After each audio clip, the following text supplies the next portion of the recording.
Hello friends, welcome to my channel stories by Garima Kushwaha. दोस्तों, जैसा कि आप जानते हैं, मैं हर रोज़ आपके लिए अलग अलग और रहस्यमयी कहानियाँ लेकर आती हूँ और कुछ इसी तरह की कहानी मैं आज भी आपके लिए लेकर आई हूँ। तो चलिए शुरू करते हैं हमारी आज की वीडियो। प्रतीक के उस दिन के बाद से पूरन से ज़्यादा मुलाकात नहीं हुई। उसकी माँ कभी कभार प्रतीक के घर आया करती थी, प्रतीक की माँ से मिलने। अब लगता था जैसे पूरन की माँ भी परेशान रहती है। उसने प्रतीक की माँ से अपने दिल की हर बात कही। उसने कहा, मेरी बातें भी नहीं सुनता है, मुझसे बात भी नहीं करता है और पूरे दिन अपने कमरे में अकेला बैठा रहता है। ना जाने क्यों, पता नहीं क्या हो गया है इसे। और मैंने उस दिन इसका शरीर छूकर देखा। मुझे लगता था शायद इसकी तबीयत ख़राब है, और जब मैंने छूकर देखा, इसका शरीर बिल्कुल ठंडा था। दीदी, आप विश्वास नहीं करेंगी, मुझे तो कुछ समझ नहीं आ रहा है इसको क्या हो गया है। आजकल अकेले तालाब के पास जाकर बैठा रहता है, पता नहीं कहाँ कहाँ घूमता फिरता रहता है। मैं तो परेशान हो गई हूँ। पहले ये कितना सीधा साधा था, मेरी हर बात सुनता था। अब तो बात करने को तैयार नहीं होता। समय के साथ सब सही हो जाएगा। 5 साल तक वो घर से बाहर भी तो रहा है, पता नहीं उसने क्या क्या देखा होगा, कैसे हालातों में रहा होगा, हमें ये भी तो नहीं पता ना। धीरे धीरे सब ठीक हो जाएगा, तुम परेशान मत हो। प्रतीक कैसा है? आजकल घर नहीं आता मेरे। उसकी उसकी परीक्षाएं हैं ना, तो वो उसकी तैयारी कर रहा है। बिल्कुल वक्त नहीं मिलता उसे आजकल खेलने का। अगले महीने जब उसके पेपर निपट जाएंगे तब वो पूरन से मिलने आ जाया करेगा। ठीक है। प्रतीक की माँ उसे जानबूझकर पूरन के घर नहीं भेजा करती थी, क्योंकि पूरन अब जैसा हो गया था उसे देखकर प्रतीक की माँ भी डरती थी। और उस रोज़ जो कुछ हुआ था वो अभी तक उनके दिमाग में घूम रहा था। प्रतीक उनका इकलौता बेटा था और वो किसी भी कीमत पर उसे कुछ भी होने नहीं देना चाहती थी। इसलिए वो प्रतीक को अपने घर पर ही रखती थी। प्रतीक भी पूरे मन से परीक्षाओं की तैयारी कर रहा था। धीरे धीरे करके वक्त बीता। 1 महीना बीतने को आया। प्रतीक की परीक्षाएं भी शुरू हुई और अब खात्मे की ओर थी। इधर कुछ दिनों से पूरन का व्यवहार कुछ ज़्यादा ही बदला लग रहा था। पता नहीं वो पूरे पूरे दिन घर से बाहर क्या करता रहता था। और एक रोज़ वो घर वापस आया काफ़ी रात के वक्त। उसकी माँ उसका इंतज़ार करते करते सो चुकी थी। वो घर आते ही अपने कमरे में घुस गया और कमरे का दरवाज़ा बंद करके बैठ गया। उसकी माँ के लाख दरवाज़ा खटखटाने पर भी उसने दरवाज़ा नहीं खोला, ना ही कोई बात की। अगले दिन भी वो अपने कमरे से बाहर निकला और कमरे से बाहर निकलने के बाद वो कमरे पे बाहर से ताला लगाकर कहीं बाहर चला गया। उसकी माँ को ये बात बहुत अजीब लगी। उसने उससे पूछा, ए पूरन, ये ताला क्यों लगा रहा है? पागल हो गया है क्या? खोल इसे। मुझे साफ़ सफाई करनी होगी तेरे कमरे की, तो कैसे करूँगी? तू तो पूरे दिन घर से बाहर रहता है। इतनी बात तो सुन ले मेरी। बस ऐसे ही उसका पूरा दिन निकल जाता है। शुरू शुरू में तो हमें लगा था कि वो बाहर से आया है, इतने दिनों तक घर से पता नहीं कहाँ रहा होगा, इसलिए ऐसे परेशान है। पर उसकी हालत तो सुधरने का नाम नहीं ले रही। वो जस का तस है, हमारी बात सुनता ही नहीं है। दीदी, आपने उसे किसी डॉक्टर को दिखाने की कोशिश की? हाँ, चाहती तो हूँ, पर वो कहीं जाने को तैयार ही तो नहीं होता।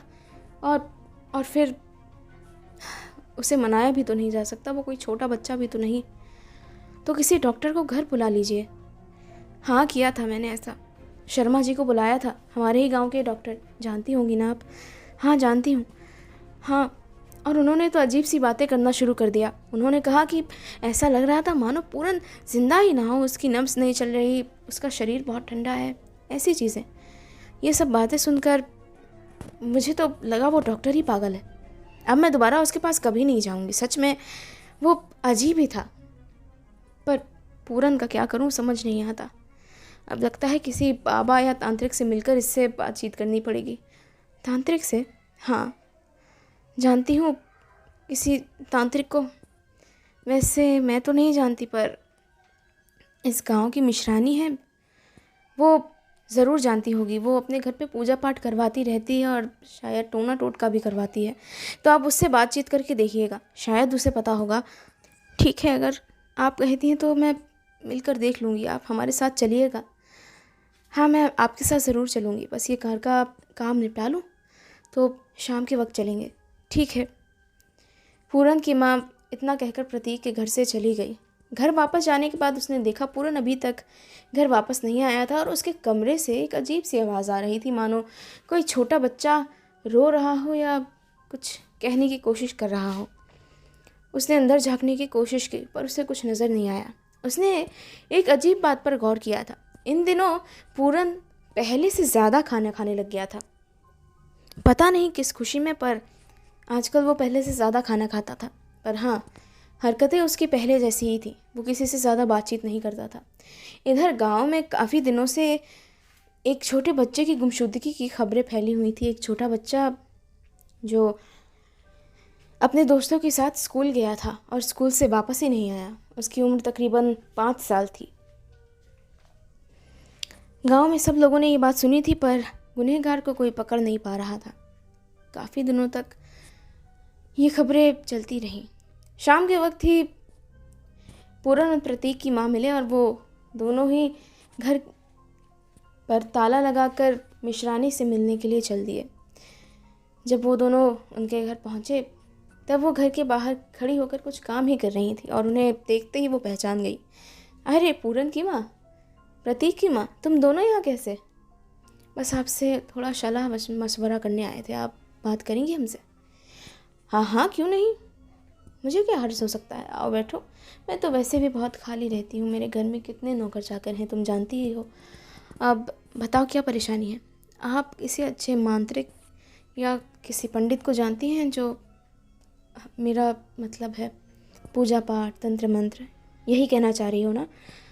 हाँ हाँ, जानती तो हूँ, पर पहले तुम्हें काम बताना होगा। अब आपसे क्या छुपाना। मेरा बेटा वो जब से वापस आया है वो बहुत अजीब हरकतें कर रहा है। पता नहीं उसे क्या हो गया है। मैं बस एक बार किसी पंडित से पूछकर उसकी परेशानी पता चलवाना चाहती हूँ। एक बार पता चल जाएगा और उसके बाद मैं उसका इलाज करवा दूँगी, चाहे जितने पैसे लगें। ठीक है, तो मैं तुम्हें एक पता देती हूँ और तुम वहाँ जाकर उनसे मिल लो। वो मेरे जान पहचान के पंडित हैं, बहुत ही पुराने पंडित हैं। असल में हमारे सास ससुर भी पहले उन्हीं से मिलने जाया करते थे। कोई भी परेशानी होती थी इस घर में तो, और वो हर परेशानी को टाल दिया करते थे और तुम्हारी भी परेशानी दूर कर देंगे। ये उनके घर का पता है। अच्छा, अब हम चलते हैं। आपका बहुत शुक्रिया। इतनी जल्दी जा रही हो? हाँ, सोच रहे हैं अगर आपने पता दे दिया है तो उनसे आज ही मिल लेते हैं और आज मिलने के बाद फिर जितना जल्द हो सके हमारा काम पूरा हो जाए। ठीक है ठीक है, जाओ।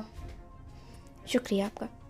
इसके बाद वो दोनों मिश्रानी का घर छोड़कर पंडित के घर की तरफ चल पड़ी। धीरे धीरे चलते चलते गांव के एक ऐसे कोने में पहुंच गई जहां वो पहले कभी नहीं आई थी। यहाँ बहुत कम ही घर थे और इन घरों से सबसे एकांत में एक पुराना घर बना हुआ था, देखने में काफ़ी खूबसूरत और उतना ही वीरान भी। वो उस घर के करीब गई और उन्होंने दरवाज़ा खटखटाया। दरवाज़ा खटखटाने के बाद अंदर से एक औरत बाहर निकली, बूढ़ी सी, पर फिर भी उसके चेहरे पर एक अलग ही चमक थी। किससे मिलना है तुम लोगों को? हमें यहाँ पंडित जी से मिलना है। नारायण पंडित जी हैं? ओह हाँ हाँ बिल्कुल, वो बस अभी पूजा ही कर रहे थे। बैठिए, वो अभी आ रहे होंगे। कुछ देर बाद नारायण पंडित जी पूजा से उठकर उनसे मिलने आए। अरे तुम्हें तो कौन नहीं जानता, तुम्हारी ही चर्चा होती रहती है इस गांव में। सब जानते हैं तुम्हारा बेटा इतने दिनों गायब रहने के बाद अचानक किसी चमत्कार की तरह वापस आ गया। बताओ क्या मदद कर सकता हूँ तुम्हारी? मैं नहीं जानती पंडित जी, जब से मेरा बेटा वापस आया है वो अजीब हो गया है। किसी से बात ही नहीं करता, पूरे दिन कमरे में बंद रहता है, खाना पीना कम खाता है, पर मेरी बात भी नहीं सुनना चाहता। पता नहीं उसे क्या हो गया है। पहले वो बिल्कुल ऐसा नहीं था। बहुत हंसमुख था मेरा बच्चा और बहुत सीधा साधा भी। हाँ, तुम्हारे बच्चे के बारे में हमने भी बहुत सी बातें सुनी हैं। मसलन वो अभी भी वैसा का वैसा है जैसा वो 10 साल से गायब है ना? नहीं, 5 साल। हाँ, 5 साल पहले गायब हुआ था। अजीब बात है ना। खैर, मैं भी तुम्हारे बच्चे से मिलना चाहता था। ये बताओ कब मिलना है हमें? मैं देखकर तुम्हें सारी परेशानी बता दूंगा। आपका बहुत शुक्रिया पंडित जी। आप जब भी आना चाहें। कल मैं उसे घर से बाहर जाने ही नहीं दूंगी। आप जिस समय सुविधा में हो आप मेरे घर आ जाइएगा। मेरा बेटा मेरी बिल्कुल भी नहीं मानता। मैं उसे आपके घर लेके आना चाहती हूँ, पर वो मेरी बात बिल्कुल नहीं मानता और किसी हालत में मेरे साथ चलने को राज़ी नहीं होगा। कोई बात नहीं, मैं समझता हूँ तुम्हारी परेशानी। बस कल दोपहर की पूजा ख़त्म होते ही मैं तुम्हारे बेटे से मिलने आ जाऊँगा और तुम उसे तब तक घर में ही रखना, ठीक है? इतना कहने के बाद पूरन की माँ अपने घर चली गई और उसके बाद अगले दिन उसने घर के बाहर की तरफ से ताला बंद कर दिया और घर के अंदर और बाहर जाने वाले हर रास्ते पर ताला लगा दिया और पूरन को घर से बाहर निकलने ही नहीं दिया। और वो खुद पूरन को घर में बंद करके पूरे दिन घर से बाहर ही घूमती रही। और उसके बाद दोपहर के वक्त तकरीबन 1 बजे पंडित जी उससे मिलने के लिए उसके घर आए। उसने दूर से देखते ही उन्हें पहचान लिया और उन्हें प्रणाम करके अपने घर ले गई। घर का ताला खोला। घर का ताला खोलते ही उसने घर के अंदर का सामान बिल्कुल बिखरा हुआ और टूटा फूटा देखा। ये देखते ही उसका पारा चढ़ गया। पूरन वहाँ एक कोने में बैठा हुआ था और बहुत गुस्से में लग रहा था। पंडित जी ने उसकी तरफ एक नज़र देखा और मानो उसे देखते ही उन्हें झटका सा लगा हो। उन्होंने कहा, देवी, इसे देखकर तो ऐसा मालूम होता है ये जिंदा ही नहीं है। ऐसी बातें कर रहे हैं पंडित जी, जिंदा नहीं होता तो हमारे आपके सामने कैसे होता? देखिए, मुझे लगता है इस पर किसी शक्ति का काला साया है या किसी ने मेरे बच्चे को नज़र लगा दी है। बस आप उसका उपाय बताइए। मुझे लगता नहीं कि ये तुम्हारा बच्चा है। ज़रा अपना मुंह खोलोगे बेटे? पंडित के कहने पर पूरन ने अपना मुंह खोला। पंडित ने दूर से ही उनके मुंह के अंदर देखा और उसके बाद धीरे धीरे मानो उसके शक की पुष्टि हो गई हो और उसने कहा, ये तुम्हारा बेटा नहीं है। उसने अपने थैले से एक तरह की भभूत निकाली और उसने उस भभूत को पूरन की तरफ उड़ा दिया और वो भभूत जैसे ही पूरन के ऊपर पड़ी मानो उसके ऊपर जलते अंगारे गिर गए हों। वो बिल्कुल चिल्लाने और चीखने लगा और उसने कहा, कौन हो तुम? क्यों मेरे पीछे पड़े हो? चले जाओ यहाँ से वरना मारे जाओगे। देखा, ये आपका बेटा नहीं है। तो कौन है? किसी तरह का प्रेत है, कोई शक्तिशाली आत्मा। मैं पक्का नहीं कह सकता, पर जहाँ तक मुझे उम्मीद है ये वही है। क्या है ये? ये एक बाघ है। बाघ क्या होता है? बाघ एक ऐसी आत्मा होती है जो पानी में रहती है। पानी के प्रेत होते हैं वो। और जब कोई ऐसा इंसान जिसकी मौत अकारण हो जाती है और उसके शरीर का तर्पण नहीं किया जाता और उसका शरीर किसी तरह पानी तक पहुंच जाता है या उसकी पानी में डूबकर मौत हो जाती है, तब बाघ उसके शरीर पर आक्रमण कर देता है। वो 5 साल तक एक शरीर में रह सकते हैं और 5 साल के बाद उन्हें एक दूसरा शरीर ढूंढना होता है। वो कोशिश करते हैं कि उन्हें जितना ज़्यादा जवान शरीर मिले उतना अच्छा हो।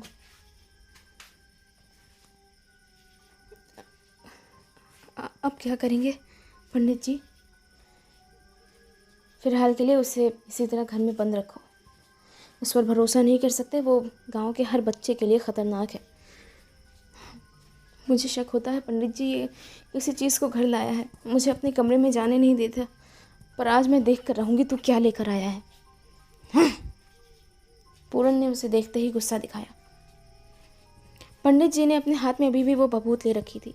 जैसे ही उसकी माँ उसके कमरे की तरफ बढ़ी, पूरन उनकी तरफ झपटा उन्हें मारने के लिए, पर पंडित जी ने वो भभूत उसके माथे पर छिड़क दी और इस तरह वो शांत होकर एक किनारे बैठ गया।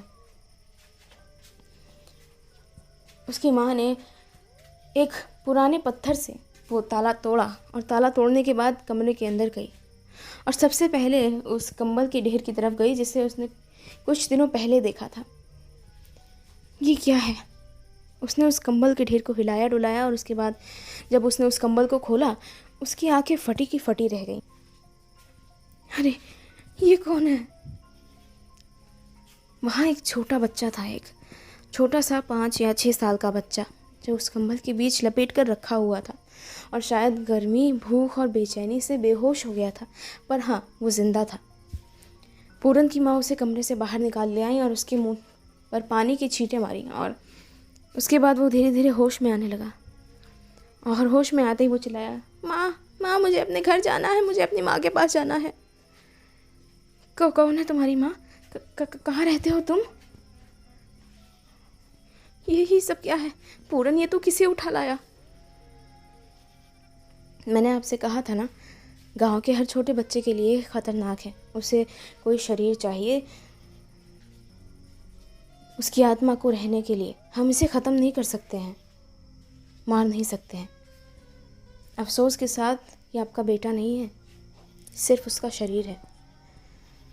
हमें किसी तरह इसका तर्पण करना होगा और इसे पानी के किसी भी स्रोत के पास जाने से रोकना होगा। इस बच्चे को इसके घर पहुंचाना होगा। पर ये घर जाने की बात सबको बता देगा।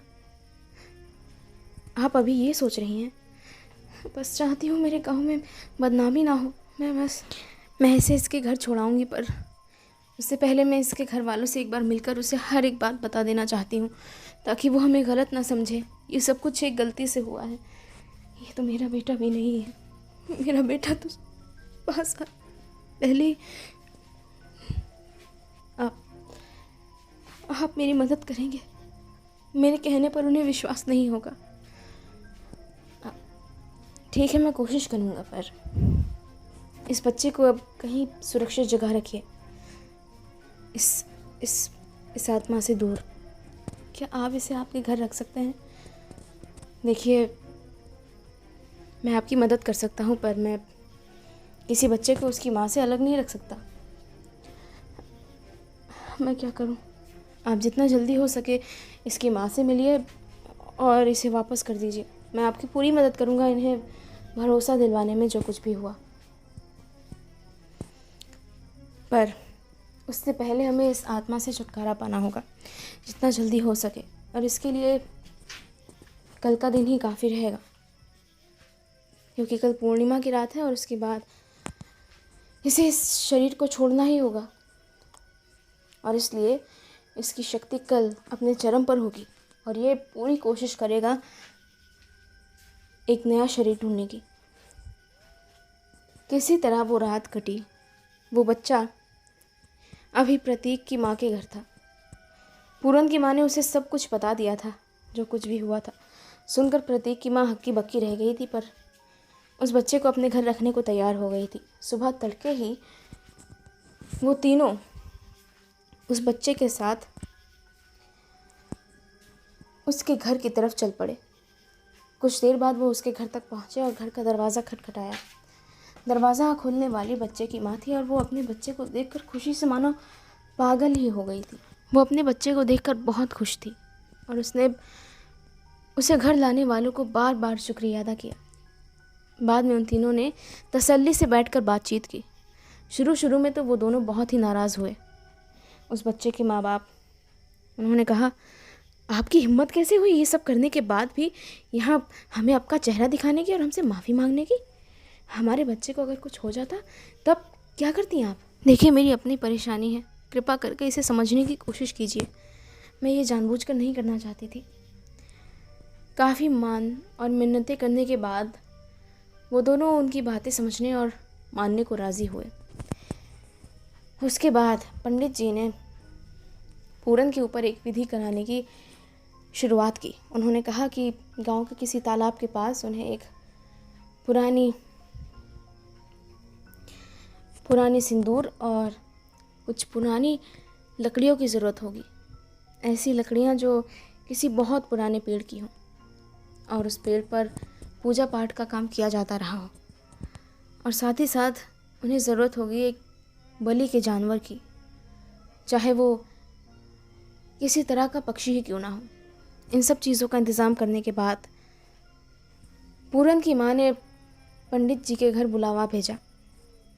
पंडित जी सही समय पर नदी के किनारे आ गए और उन्होंने कहा, अब किसी न किसी तरह पूरन को यहाँ लाना होगा। पूरन की माँ उसे घर लेने गई तो उसने देखा घर की एक खिड़की खुली हुई थी। उसने हर तरफ बहुत गौर से ताले लगाए थे, पर यह खिड़की खुली हुई थी और पूरन गायब था। वो ये सब कुछ देख ही रही थी कि अचानक प्रतीक की माँ भागती हुई अपने घर से आई और उसने पूरन की माँ से कहा, मेरा बेटा कहीं नहीं मिल रहा है। अभी तो घर में था, पता नहीं कहाँ चला गया। मुझे बिना बताए कहीं नहीं जाता वो। तो फिर कहाँ गया होगा? पूरन तो घर पर ही है ना? नहीं, पता नहीं कैसे उसने एक खिड़की तोड़ ली और वो घर से बाहर निकल गया है। क्या बताऊँ, मुझे कुछ समझ नहीं आ रहा मैं क्या करूँ। कहीं वो प्रतीक को तो नहीं ले गया ना? जल्दी गांव के तालाब के पास चलो। वो दोनों भागते हुए गांव के तालाब की तरफ पहुंची। वहां उन्होंने देखा कि पंडित जी पहले ही पूरन के लिए पूजा करना शुरू कर चुके हैं। पूरन वहीं था और प्रतीक भी वहीं था। प्रतीक पानी के अंदर था और पूरन ने उसकी गर्दन पकड़ रखी थी, मानो उसे पानी में डुबाना चाहता हो। पंडित जी पता नहीं कैसे कैसे मंत्र पढ़े जा रहे थे। आसपास का माहौल बहुत भयानक हो गया था। अचानक ही आकाश में बादल छा गए थे। ऐसा लग रहा था मानो तूफान आने वाला हो। उनकी बलि की वेदी पर आग जल रही थी और वहीं उनका सारा सामान भी था। वो किसी तरह का मंत्र फूंकते जा रहे थे, पर प्रतीक की जान लगातार खतरे में थी। प्रतीक बार बार पानी से ऊपर आने की कोशिश करता, पर पूरन उसे ज़बरदस्ती डुबाया जा रहा था। प्रतीक की माँ ये देखते ही पानी में कूद पड़ी और उसने प्रतीक को बाहर खींचने की कोशिश की, पर पूरन उसे छोड़ने को तैयार ही नहीं था। तभी बाबा जी ने अपने कमंडल से गंगा का जल निकाला और उन्होंने वही जल प्रतीक की तरफ उछाल दिया, जिसकी कुछ छींटें पूरन के ऊपर भी पड़ी और प्रतीक के ऊपर भी। प्रतीक के ऊपर वो छींटें गिरने से पूरन ने फौरन उसका हाथ छोड़ दिया। अब वो बुरी तरह से चिल्ला रहा था। वो पानी के बीचों बीच था और ऐसा लग रहा था मानो वहीं बंद गया हो। पंडित जी ने उस पर गंगा जल की कुछ और बूंदें छिड़की और धीरे धीरे करके अपनी पूजा समाप्त की। और इसी के साथ पूरन का शरीर पानी में उसी तरह गिर पड़ा मानो उसमें जान ही ना हो।